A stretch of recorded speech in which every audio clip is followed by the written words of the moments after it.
Hello बच्चों, welcome to I smart classes. तो हमारे ट्रिग्नोमेट्री आइडेंटिटीज वाली एक्सरसाइज चल रही है, जिसकी जो 7.1 एक्सरसाइज है उसको हम कंप्लीट कर चुके हैं। अगर अभी तक आपने 7.1 नहीं देखी है तो यहाँ पर आप क्लिक करके वो सारे पार्ट आप देख सकते हो। आज के जो ये वीडियो है इसके अंदर हम एक्सरसाइज 7.2 स्टार्ट करेंगे। उसके पहले कुछ फॉर्मूलाज वगैरह देखेंगे, उसके बाद में हम उसी से रिलेटेड कुछ क्वेश्चन वगैरह को डिस्कस करेंगे। तो स्टार्ट करें, चलिए स्टार्ट करते हैं। जो हम एक्सरसाइज 7.2 स्टार्ट करें उसके पहले हम यहाँ पे कुछ फॉर्मूला वगैरह लिखे हुए उनको हम डिस्कस कर लेते हैं।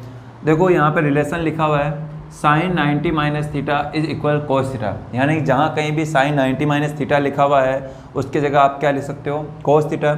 ध्यान रखना यहाँ पे जो थीटा है वही थीटा यहाँ पे आएगा। वैसे ही अगर कोस 90 माइनस थीटा है उसकी जगह आप क्या लिख सकते हो, sine theta. Ten 90 minus theta cot theta, और कोट 90 माइनस थीटा की जगह आप क्या लिख सकते हो, टेन थीटा। अपोजिट है यहाँ पे टेन और कोट ऐसे भी अपोजिट होते हैं। वैसे यहाँ पे ध्यान रखना है साइन 90 माइनस थीटा को आपको क्या लिखना है, कोस थीटा लिखना है आपको, और इसका अपोजिट कर लेंगे हम कोस 90 माइनस थीटा को साइन थीटा। ऐसे ही सेक 90 माइनस थीटा को क्या लिखा जा सकता है, कोसेक थीटा, और कोसेक 90 माइनस थीटा को क्या लिखा जा सकता है, सेक थीटा। तो ये इनके बीच में डायरेक्ट रिलेशन होता है। अगर आप जानना चाहते हो कि रिलेशन कैसा है या फिर हम कैसा कर सकते हैं तो चलो मैं इसको भी एक्सप्लेन कर देता हूँ। जैसे कि मैं एक ट्राइंगल लेता हूँ, ये ट्राइंगल ले लिया, ठीक है। ट्राइंगल ये हो गया ए, इसके बता देते हैं हम इसके वर्टिसेस ए बी एंड सी। अब यहाँ पे ये कैसा राइट एंगल ट्राइंगल है, समकोण त्रिभुज है। अगर राइट एंगल ट्राइंगल है तो इट मीन्स इसका वन जो एंगल होगा वो कितना होगा, 90 डिग्री होगा। ये 90 डिग्री हो गया। अब बचे हुए जो एंगल है ए और बी, इन दोनों का जो सम होगा वो कितना होगा, बताओ।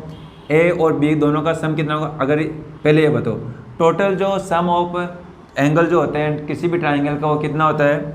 याद रखना कोई भी एक ट्राइंगल हो उनके तीनों कोनों का यानी उनके ऑल थ्री एंगल का जो सम होता है वो कितना होता है, 180 डिग्री। यानी आप क्या लिख सकते हो, angle A plus angle B plus angle C is equal to 180 degree. 180 degree होता है किसी भी ट्राइंगल के तीनों एंगल का सम। अब इसके बाद में देखो, अगर ये वाला एंगल अगर 90 डिग्री है, यानी अगर सी में अगर लिखता हूँ 90 डिग्री, तो बताओ बच्चे हुए दोनों एंगल इसका सम कितना होगा, angle A plus angle B, इन दोनों का सम कितना होगा बताओ। 90 को उधर ट्रांसफ़र कर दूँ, angle A plus angle B is equal 180, और 90 इधर आएंगे तो क्या हो जाएंगे, -90। तो अब आप क्या लिख सकते हो, angle A plus angle B is equal 90। यानी इन दोनों का एंगल का जो सम है वो कितना होगा, 90 डिग्री होगा। अब इसमें से भी मैं क्या करता हूँ, किसी भी एक एंगल को मैं थीटा सपोज करता हूँ। जैसे बी है, बी को मैंने इमेजिन किया कि यहाँ पे कितना एंगल है बी का, थीटा डिग्री है। तो बताओ ये कितना होगा, अगर बी अगर थीटा है तो ए वाला कितना होगा, देखो दोनों का सम कितना 90 है। ऐसे समझ लो कि भाई ए है, ये कोई ए से कोई समझ लो कि आशीष है, ये बी से कौन है, भरत है। आशीष और भरत दोनों के मिलाकर, दोनों के पास मिलाकर कितने रुपए, 90 रुपये, 90 रुपये। उसमें से इसके पास में 30 है, तो बताओ भरत के पास 30 है तो आशीष के पास कितने बचे। आप क्या करोगे, 60 बोलोगे ना। 60 कैसे बोला कि जो टोटल था 90 उसमें से आपने 30 को माइनस किया तो 60 आ गया। ऐसे अगर मैं ये कहता हूँ कि बी वाला जो भरत है उसके पास में जो एंगल है वो कितना, थीटा है, तो बताओ ए का कितना होगा। तो आप क्या करोगे, 90 में से थीटा को माइनस कर दोगे, तो ये क्या आ जाएगा, 90 माइनस थीटा। समझ में आया कैसा आया। नहीं तो आप यहाँ पर रख लो, अगर ए को, अगर एंगल ए को आप कितना रखते हो, थीटा रखते हो, जैसे इसको थीटा सपोज किया, बी को ऐसे रखो, चलो बी को अपन ने थीटा माना, कोई बात नहीं। अगर आप बी को थीटा लेते हो और इधर ये 90 है ही, तो एंगल ए कितना हो जाएगा, angle A will be equal to 90 minus theta. ये हो गया 90 माइनस थीटा, यानी ए कितना आ गया, 90 माइनस थीटा। अब देखो, अब इसके बाद में एंगल बी तो आ गया थीटा और एंगल ए आ गया आपके 90 माइनस थीटा। अब यहाँ पे अगर मैं इसको अंदर इस ट्राइंगल के अंदर मैं आपसे पूछता हूँ कि बताओ कि यहाँ पे परपेंडिकुलर क्या होगा या फिर यहाँ पे बेस क्या होगा और हाइपोटेनस क्या होगा, तो आप क्या बताओगे, बताओ। अगर हिंदी में बात करूँ, मैं पूछूँ आधार क्या है, इसके अलावा इसमें लंब क्या है, कर्ण क्या है, तो क्या कहोगे आप। काफ़ी सारे स्टूडेंट क्या कहेंगे, सर ये तो हो गया लंब हो गया, परपेंडिकुलर हो गया, ये बेस हो गया, आधार हो गया, और ये क्या हो गया आपके एच हाइपोटेनस या फिर कर्ण हो गया। क्या सही है, क्या नहीं है। जब कभी भी कोई सा भी ट्राइंगल बनाओ, कोई भी ट्राइंगल हो, ये परपेंडिकुलर वाली ये किस में होंगे, आपके राइट एंगल ट्राइंगल में होंगे, समकोण त्रिभुज में होंगे।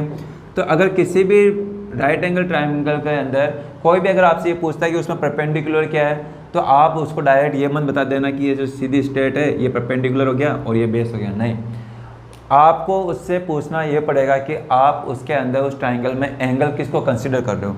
अगर आप थीटा इस एंगल को अगर कंसिडर करते हो तो इसके लिए जो परपेंडिकुलर होंगे वो ये होगा और बेस क्या होगा ये, और हाइपोटेनस ये होगा। अगर आप 90 माइनस थीटा यानी इसको ए को अगर एंगल कंसिडर करते हो तो उस केस में परपेंडिकुलर होगा ये। कैसे मालूम चलेगा कि परपेंडिकुलर क्या होगा? ध्यान रखो, किसी भी ट्राइंगल में यानी राइट एंगल ट्राइंगल में जिस एंगल को आप कंसिडर करते हो, यहाँ अगर थीटा को कंसिडर करते हो तो उस थीटा एंगल के जो सामने वाली जो अपोजिट साइड होगी वो उसके लिए क्या होगी? परपेंडिकुलर होगी उस ट्राइंगल में। और जो सबसे जिसकी मैक्सिमम जो लेंथ होगी, जो सबसे लंबी वाली जो उसकी कोई भी जो साइड होगी वो कौन सी होगी? हाइपोटेनस होगी, कर्ण होगी। और इसके अलावा जो बची है वो कौन होगी? बेस होगी। तो अगर मैं इस थीटा को बी को अगर कंसिडर करता हूँ तो अब इस ट्राइंगल में परपेंडिकुलर क्या होगा? इसके अपोजिट साइड कौन सी? ये एसी, तो ये होगा परपेंडिकुलर। और हाइपोटेनस क्या होगी? सबसे लंबी कौन सी है? यही है ना। तो जो लॉन्गेस्ट साइड होगी वो क्या होगी? हाइपोटेनस होगी। ये हाइपोटेनस जैसे मैं यहाँ पर लिख देता हूँ, ये तो क्या हो जाएगी? परपेंडिकुलर, जिसको अपन हिंदी में क्या बोलेंगे? लंब। ठीक है, ये लंब लिख दिया मैंने। और जो सबसे लॉन्गेस्ट जो साइड होगी ये लॉन्गेस्ट, तो इसको क्या बोलेंगे आप लोग? हाइपोटेनस। इसको कर्ण बोलेंगे अपन हिंदी में। और इसके अलावा साइड कौन सी बची? वो क्या होगी? यही बची बेस, तो इसको हम क्या बोलेंगे? बेस, आधार। ठीक है, तो ऐसे हम मालूम कर सकते हैं कि क्या होगा उसके अंदर। जैसे अगर मैं यहाँ पर अगर कोई और ट्राइंगल बनाता हूँ, जैसे अब मैं ट्राइंगल ये बनाया, ठीक है। अब मैं क्या करता हूँ, इसको तो मैं थीटा सपोज करता हूँ, ये ए, ये बी, ये सी, ये 90 माइनस थीटा, और ये थीटा हो गया, और ये क्या हो जाएगा? 90। चलो, अगर अब आपसे पूछा जाए, अगर मैं आपसे पूछता हूँ कि बताओ बच्चों कि इस ट्राइंगल के अंदर परपेंडिकुलर क्या होगा। अब मैं कह रहा हूँ कि जो आपको एंगल कंसीडर करना है वो करना है 90 माइनस थीटा, यानी जो एंगल ए है इसको कंसीडर करना है। तो इस केस में अब क्या होगा? परपेंडिकुलर। तो इसके जो अपोजिट साइड में, ए के अपोजिट कौन सी साइड है? बी सी, तो ये क्या हो जाएगी? अब परपेंडिकुलर हो जाएगी। तो आप इसको क्या बोलोगे? परपेंडिकुलर लंब। सबसे लॉन्गेस्ट तो यही साइड है, तो इसे आप क्या बोलोगे? कर्ण, हाइपोटेनस।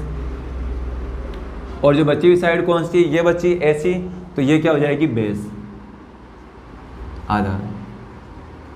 तो यहाँ में हमने किसको कंसीडर किया? इस ए एंगल को कंसीडर किया। यहाँ पे हमने किसको कंसीडर किया? इस बी एंगल को कंसीडर किया। तो ये डिपेंड करेगा आप कौन से एंगल को कंसीडर कर रहे हो, उसी से हम ये परपेंडिकुलर, बेस और हाइपोटेनस हम बताएंगे। देखो बच्चों, एक फॉर्मूला होता है लाल बटा कक्का, हिंदी में लाल बटा कक्का होता है, ऐसे इंग्लिश के अंदर होता है पी बी पी और एच एच बी। इसको कोई पाकिस्तान भूखा प्यासा, हिंदुस्तान हरा भरा से भी याद करते हैं, कोई पंडित भोले प्रसाद और हर हर बोले, कुछ ऐसे याद करते हैं। तो ये एक मतलब कि एक याद करने की ट्रिक लिखी हुई है, ऐसे याद किया जा सकता है। होता क्या, इन फॉर्मूला का मीनिंग क्या है? एल अपॉन के, ये अपने आप में क्या बताता है? Sine theta. क्या बताता है? Sine theta. यानी कि ये वाला जो पोर्शन है ना, आगे अगर मैं इसको डिवाइड कर देता हूँ, ऐसा देखो, ये आगे वाला जो पोर्शन होता है ये किसको बताता है? साइन थीटा को। बीच वाला बताता है कोस थीटा को, और ये टेन थीटा को। इधर भी ये साइन थीटा, ये कोस थीटा, ये टेन थीटा। तो साइन थीटा को इक्वल आप क्या लिख सकते हो? L upon K, it means P upon H लिख सकते हो। तो साइन थीटा इक्वल क्या होगा? P upon H. ऐसे ही बीच वाला क्या हो जाएगा? Cos theta, cos theta is equal to क्या हो जाएगा? B upon H. तो अब इन दोनों का फॉर्मूले के अंदर क्या यूज़ है, यहाँ पे क्या काम है इनका? देखो, क्या ये दोनों डायग्राम एक ही है? क्या एक ही तो है। देखो यहाँ पे भी ए बी सी है, यहाँ थीटा या 90 minus theta 90 minus theta 90 degree. ठीक है, बस जो अपन एंगल पर डिपेंड करेगा कि एंगल कौन से ले रहा है, लेकिन ट्राइंगल तो एक ही है। अगर मैं अब इसमें ये लेता हूँ कि साइन 90 माइनस थीटा, यानी अगर ये एंगल लेता हूँ मैं, जैसे ये वाला, इस ट्राइंगल देखो, अगर मैं लेता हूँ sine 90 minus theta, sine 90 minus theta, तो जो साइन 90 माइनस थीटा है, तो इस हिसाब से अब यहाँ पे ये कंसीडर कर लेना। अगर मैं यहाँ पे थीटा लिखता तो क्या अपन कौन सा वाला ट्रायग्राम कंसीडर करते हैं, ये वाला, क्योंकि यहाँ पर आपने थीटा कंसीडर किया। बट अगर आप 90 माइनस थीटा कंसीडर करते हो तो इस केस में आपको ये वाला अपन को डायग्राम भी लिखना पड़ेगा, क्योंकि यहाँ पे मैंने क्या किया 90 माइनस थीटा को कंसीडर किया। तो इस केस में देखो साइन 90 माइनस थीटा को आप क्या लिख सकते हो, साइन थीटा को इक्वल क्या लिखोगे, पी अपॉन एच। तो देखो इसमें पी अपॉन क्या है, पी क्या है बी सी, ये बी सी, अपॉन में क्या है एच है, एच क्या है यहाँ पे ये रही ए बी, तो B C upon A B, ये फॉर्मूला है अपना। ऐसे अगर मैं इसके अंदर लेता हूँ, अब मैं क्या करता हूँ कोस थीटा लेता हूँ, क्या लेता हूँ कोस थीटा, क्या ले रहा हूँ कोस थीटा। तो कोस थीटा, अब मैंने यहाँ पे एंगल क्या लिया, थीटा लिया, तो थीटा एंगल लिया था, इन दोनों में कौन सा डायग्राम कंसीडर करेंगे, ये वाला करेंगे, क्योंकि इसी में हमने क्या लिया था थीटा।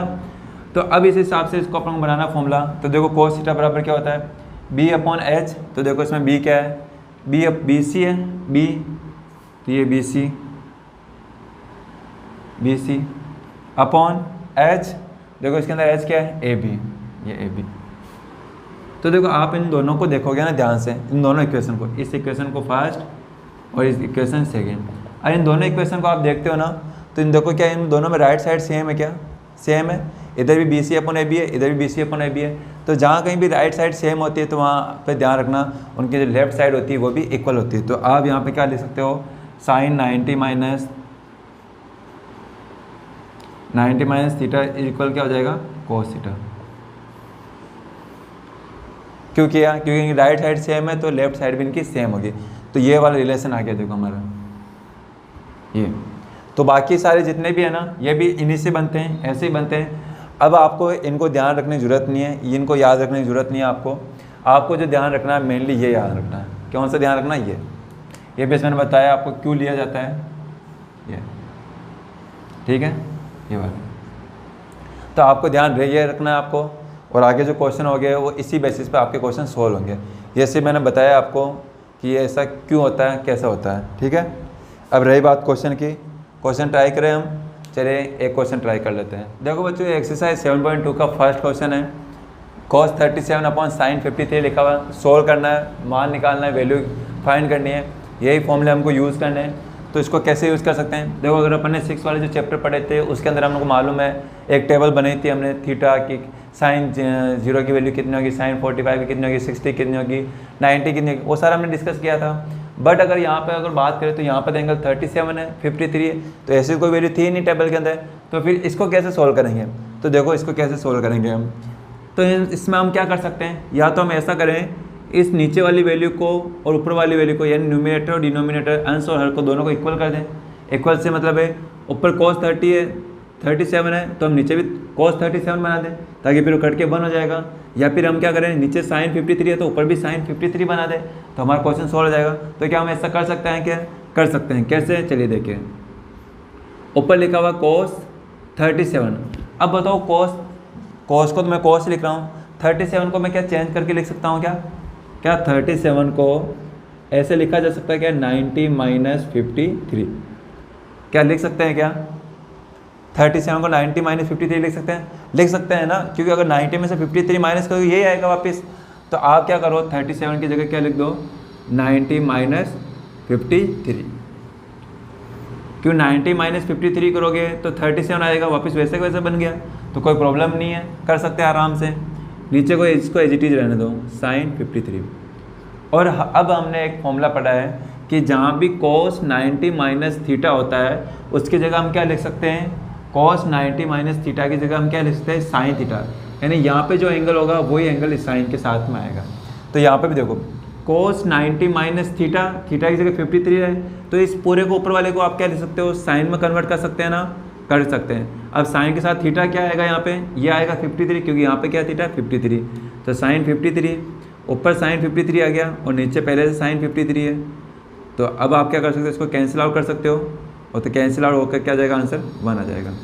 ये सोल्व है कितना। इसके बाद देखो नेक्स्ट क्वेश्चन, सेकंड क्वेश्चन देखो, जहाँ पर कोड 35 लिख रखा है माइनस 10 56 लिखा है, इसका भी वैल्यू फाइंड करनी है, मान निकालना है। तो कैसे कर सकते हैं, क्या कोड को 10 में चेंज कर दें, कर सकते हो। 34 56 वाले तो ऐसे कोई आंसर आपको मालूम नहीं है, कोड 34 की ऐसी कोई वैल्यू हमने पढ़ी नहीं, आपको टेबल में भी नहीं थी। कोड 45 की थी बट 34 की नहीं थी। तो ऐसे में क्या करेंगे, इसे भी हम क्या करेंगे, इस कोड 34 को किस में चेंज कर दें 10 56 में, ताकि फिर दोनों माइनस हो जाए और आंसर 0 हो जाए, या फिर इसको इसमें कन्वर्ट कर दें। तो हम क्या करते हैं, इसको कन्वर्ट करते हैं। आप दोनों में से किसी को भी कर सकते हो, करें, चलिए करते हैं। Cot 34, cot 34। अब 34 को क्या लिखा जा सकता है, क्या 34 को ऐसे लिखा जा सकता है क्या, 90 माइनस 60, 90 माइनस 56 लिख सकते हैं क्या, क्योंकि 90 माइनस 56 करोगे तो वापस यही आएगा। तो 34 की जगह क्या लिखा जा सकता है, कोट 90 माइनस 56, क्योंकि आप जब 90 में 56 माइनस करोगे ना वापस ये आ जाएगा, तो एज इट इज आ गया, कोई चेंज ही नहीं आया। तो सिंपल है, इस पीछे वाले को एज इट इज। ध्यान रखना दोनों को चेंज नहीं करना, आपको किसी एक को चेंज करना। मैंने इसको चेंज किया, वैसे आपको इसी को चेंज करना। अगर आप इसको चेंज करना चाहते हो फिर इसी को चेंज करना, इसको चेंज मत करना, ठीक है। चलो इसको भी मैं करके बता दूंगा एक बार आपको। अब cot 90 minus theta, cot 90 minus theta को क्या लिखा जा सकता है, कोट 90 माइनस थीटा को क्या लिखा जा सकता है, टेन थीटा। तो अब इसकी जगह मैं क्या लिख दूंगा, टेन, और थीटा क्या है, यहाँ पे थीटा क्या है, जो 90 माइनस है वही, तो यहाँ पर 90 माइनस क्या आ रहा है, 56, तो ये 56, और 10 56 में से 10 56 गया तो क्या बचा, 0, ये आंसर हो गया। अच्छा, अब आप चाहते हो कि सर हम इसको चेंज नहीं करना चाहते हैं, इसको चेंज करना चाहते हैं, तो कोई प्रॉब्लम नहीं। ये सेकंड सॉल्यूशन देखो आप इसका, ये सॉल्यूशन फर्स्ट और ये सॉल्यूशन सेकंड। इसको एज इट इज रहने दो, देखा ना, दोनों में से एक को चेंज करना, दोनों को चेंज नहीं करना आपको। कोट 34 है ना, इसको एज इट इज रहने दो, फिर पीछे वाले को चेंज कर रहे हो, माइनस 10 56। अब 56 को क्या लिखा जा सकता है, 90 माइनस 34 लिखा जा सकता है ना, क्योंकि 90 में 34 माइनस करोगे यही आएगा। तो यहाँ पे क्या लिख लो आप, 90 माइनस 34, आगे कोट 30, इसको आगे वाले एज इट इज रखो, माइनस 10 90 माइनस 10 90 माइनस थीटा को आप क्या लिख सकते हो, कोट थीटा। तो ये कोट, और थीटा क्या है यहाँ पे, ये पीछे वाला ही थीटा होगा आपके लिए, तो पीछे क्या 34, तो 34, कोट 34 में से कोट 34 गया तो क्या आएगा, 0, और यही क्या होगा आपका आंसर। देखो दोनों आंसर सेम आ रहे हैं, तो आप ऐसा कर सकते हो। तो अब आपको क्या करना है, ये नोट कर लेना आप लोग इनको, दोनों क्वेश्चनों को। बाकी इसके अलावा जो भी क्वेश्चन बच रहे हैं, यानी फर्स्ट वाले जो क्वेश्चन है ना, इसमें जितने भी बच रहे हैं 3 क्वेश्चन इसमें और रह रहे हैं, तो 3 क्वेश्चन भी आपको करने हैं, वो होमवर्क है आपको। इसके अंदर भी 4 क्वेश्चन और रह रहे हैं, वो भी आपके होमवर्क है, ठीक है। आप ट्राई करना, मुझे पूरा भरोसा आप कर लोगे। तो आज की वीडियो में इतना ही करते हैं। अगर वीडियो आपको अच्छी लगी तो प्लीज़ इस वीडियो को आप लाइक करें, चैनल में फर्स्ट टाइम है तो आप इस चैनल को सब्सक्राइब कर लीजिए। तो okay, bye and take care.